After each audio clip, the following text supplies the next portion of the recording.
Bonjour, très heureux de venir encore aujourd'hui pour partager la parole du Seigneur, pour nous aider à progresser dans notre foi, parce que le Seigneur qui nous aime tellement. Je voulais partager avec vous ce sujet sur la méditation obscure qui ne plaît pas au Seigneur. C'est que l'on pense au fond de lui, pas de la bonne manière.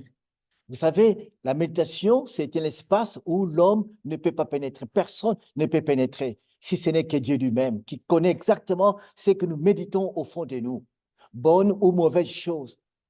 Aucun homme, aucune personne, aucun système extraordinaire ne peut pénétrer cet espace tellement fermé, c'est Dieu qui sait. Pendant que tu regardes cette vidéo, qu'est-ce qui se passe en toi? Qu'est-ce qu'on est en train de méditer? Et cette partie qui est fermée, Dieu seul connaît. Qu'on soit ça croyant ou non croyant, cet espace-là est impénétrable, que Dieu seul sait.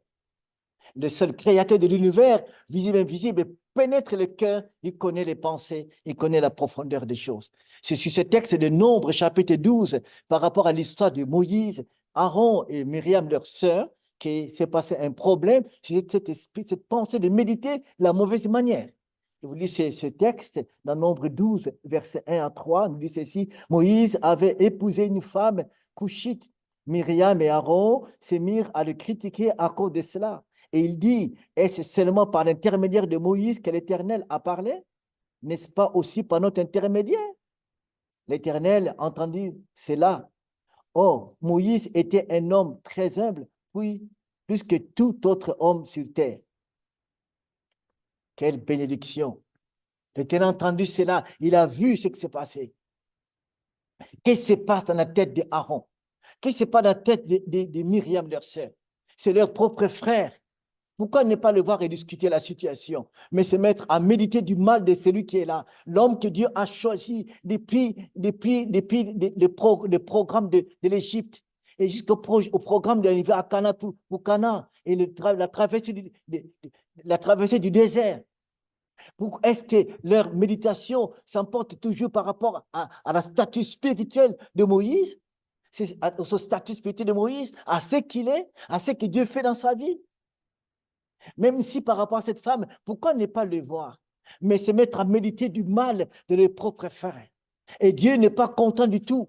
La Bible dit que Dieu montre que Moïse est un homme béni par Dieu, un homme humble, qui a vu des choses extraordinaires. L'homme qui est monté prendre la loi, passer 40 jours dans la présence de Dieu, c'est extraordinaire. Cet homme l'a déjà mis à part. Pourquoi ne pas le voir que de prendre le temps de méditer négativement de leurs propres frères? C'est ce qui est très grave. Cette méditation obscure, et il pensait que Dieu ne voyait pas. Oh, Dieu voyait ces choses-là. Et il a ordonné au verset qui suit qu'ils viennent tous ensemble devant lui. Il parle à Moïse, je veux leur parler. Dieu connaît nos méditations au fond de nous. Il sait ce que nous pensons. Et maintenant, par rapport à ça, il ne sait pas ce que quelqu'un peut méditer du mal d'un frère, d'une sœur, de sa femme, de son mari, de ses enfants même de l'église, même des projets quelque part. Oui, les méditations obscures, ténébreuses, du mal, traversent le cœur de l'homme, mettez mal de son ami. Trois choses rapidement. La première chose qu'il faut savoir, quel est mon champ d'action? Quel est mon champ d'action de méditation? Quel est mon champ d'action de méditation? La Bible dit, nous devons méditer sur Dieu lui-même, sur sa personne, pour le connaître, pour vivre avec lui. Méditer sur ses œuvres qu'il fait autour de nous, pour nous amener à l'adoration. Méditer sur ce que Dieu fait pour un frère, pour que Dieu puisse l'aider à progresser, pour rendre gloire au Seigneur. Ça, c'est la méditation pure qui honore le Seigneur. Méditer sur son projet personnel de manière bonne. Et Dieu s'est réjoui de ça. Mais aussi, dans ces champs d'action, il y a aussi l'autre partie négative, mauvaise. Quand quelqu'un s'étend dans un champ d'action mauvaise, de méditer contre les personnes, contre le progrès de quelqu'un, contre son épanouissement, contre sa bénédiction, contre son statut qu'il a reçu par la grâce de Dieu, contre le ministère de quelqu'un, ruminer des choses mauvaises. Parfois, quand on regarde la personne, ça c'est la pire hypocrisie, ça c'est le mensonge. Méditer du mal de quelqu'un, c'est un mauvais champ de méditation. Je ne sais pas quel est ton champ de méditation, jusqu'où va tes méditations, dans quel domaine tu entres dans tes méditations personnelles où l'homme ne voit pas. Deuxième chose, ce qui arrive aussi, quel est le but de tes méditations? Quel est l'objectif? Quel but tu poursuis quand tu médites comme ça? Quand tu médites par rapport à l'œuvre de Dieu, par rapport à Dieu lui-même, par la grâce du Seigneur, c'est pour que Dieu soit glorifié, pour que Dieu soit élevé, pour que ton âme continue à rendre gloire au Seigneur. Et quand tu penses mal de quelqu'un, qu'est-ce que tu veux? Parfois, quand tu parles mal de quelqu'un, tu penses mal tu veux sa mort, tu veux sa destruction, tu veux son échec, tu veux son humiliation. Quelle est la finalité? Mais Dieu nous appelle à une vie, à comprendre qu'est-ce que lui veut. En fait, que tu progresses, en fait, que tu ailles plus loin. C'est que Dieu nous appelle. Quelle est la finalité quand tu médites? Tu médites ensuite des choses mauvaises. Ça t'amènera à quoi? Que l'autre soit détruit, soit écrasé. Quelle est la finalité? Réfléchis dans le but de tes méditations ténébreuses à l'intérieur. C'est qui n'honorent pas le Seigneur. Une telle méditation, c'est l'hypocrisie par rapport à la personne. Le texte est clair là-dessus. Vous savez, dans le texte des Proverbes, chapitre 3, qui est très important à lire, dans le livre des Proverbes, Salomon parle de cette question. Dans Proverbes, c'est quelque chose de très important à lire. Je vous lis ce verset. Proverbes, au chapitre 3, au verset 29. Ne manigance rien du mal contre ton prochain alors qu'il vit sans défiance près de toi. Ne médite pas de mal contre quelqu'un qui est à côté de toi, tout calme. Il est en paix envers toi. Pendant que l'autre est calme envers toi, il te sourit, mais toi, tu penses des choses bizarres dans ta tête. Ça, c'est l'hypocrisie. Ça, c'est le pire mensonge. C'est comme si c'est lui qui médite des pensées mauvaises contre quelqu'un, c'est un menteur. Il ment parce qu'il affiche l'attitude bonne, de paix, mais au fond, ce n'est pas ça. Mentir, ce n'est pas que dire des paroles mauvaises à quelqu'un. Mentir aussi, on peut mentir par l'attitude. Par l'attitude, on peut mentir. Faire semblant d'être en paix avec quelqu'un, mais au fond, tu médites, tu mates la personne. Tu n'es pas bon, tu ne réussiras pas, tu n'avanceras pas. Ça, c'est le mensonge. Et aussi, on peut dire aussi, c'est l'hypocrisie, c'est être hypocrite par rapport à ça. Je ne sais pas quelle est ta situation. Est-ce que tu te rends du côté des menteurs, des hypocrites ou des hommes et des femmes qui bénissent le Seigneur, qui avancent pour amener les autres? Quelle est ta position? Je ne sais pas. Mais simplement, la parole de Dieu nous demande, faisons attention à ce que nous méditons. Oui, le diable peut tenter, c'est vrai, mais quand les pensées obscures viennent contre quelqu'un, résistez-le. La Bible dit, soumettez-vous à Dieu, résistez au diable et il fuira loin de vous. C'est ce que nous devons faire. Mais si nous laissons les pensées mauvaises s'asseoir et s'enraciner à nous, nous continuons à méditer, à nourrir les pensées mauvaises, nous sortons de ces champs de bénédiction de la grâce de Dieu. Et Dieu ne bénit pas ces choses-là. Conséquence, troisième chose, conséquence de ces méditations qui ne sont pas bonnes. Ça nous détruit. D'abord, ça t'affaiblit toi-même. Quand je médite mal, mes méditations mauvaises contre moi-même, contre toi-même ou contre les autres, tout ce qui est mauvais, ça t'affaiblit. Ça t'affaiblit complètement. Ça t'affaiblit spirituellement. Deuxième chose, ça t'écrase. Tu vas commencer à t'enfoncer dans le mal, dans le péché. Tu pèches devant le Seigneur quand tu fais comme ça. Tu t'éloignes de la personne avec qui tu es proche de toi. Tu t'éloignes de lui. La Bible dit, nous sommes en communion les uns les autres. Mais quand tes pensées sont obscures, tu n'es plus avec lui. À l'église, on peut être assis côte à côte avec un frère et une sœur, mais qui est à côté de toi, mais qui te pense mal de lui. Tu es loin de lui, tu n'es pas à côté de lui. Tu t'éloignes de lui. Et l'Esprit Saint ne pourra rien faire dans ce sens-là. Mais c'est celui qui vous convainc de péché en fait de revenir au Seigneur. Et c'est ce qui est très grave. Quelles conséquences aussi? Tu ne peux pas progresser. Tu te bloques toi-même. Méditer mal de quelqu'un, méditation obscure, tu te bloques, tu t'enfermes. C'est comme tu te mets dans une prison, tu t'enfermes toi-même. Or, la pureté libère. La sainteté libère.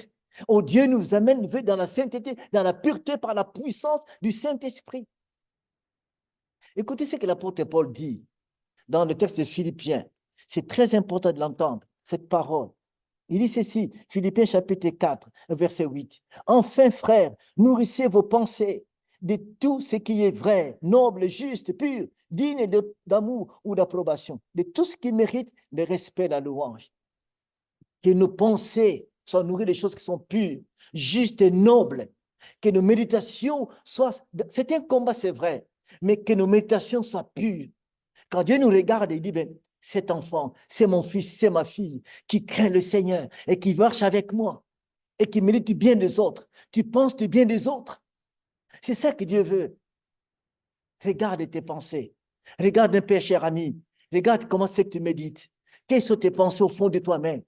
Quelles sont tes idées? Qu'est-ce que tu penses des autres? Qu'est-ce que tu penses de tout ça? Le Seigneur veut que tu sois pur en toi. Écarte les pensées obscures. Écarte les mauvaises méditations. Ça te détruit toi-même. Dieu veut te bénir. Dieu veut te fortifier. Dieu veut t'épanouir. Mais Dieu ne bénit jamais la personne qui marche dans cette méditation mauvaise. Il ne bénit pas.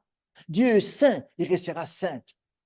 Voilà les conséquences. Si on continue dans ce sens-là, on se détruit, on s'enferme, on s'emprisonne soi-même. On ne progressera jamais. Maintenant qu'on mérite mal de quelqu'un, sachez que c'est une arme diabolique. Tu lances des flèches mauvaises aux frères.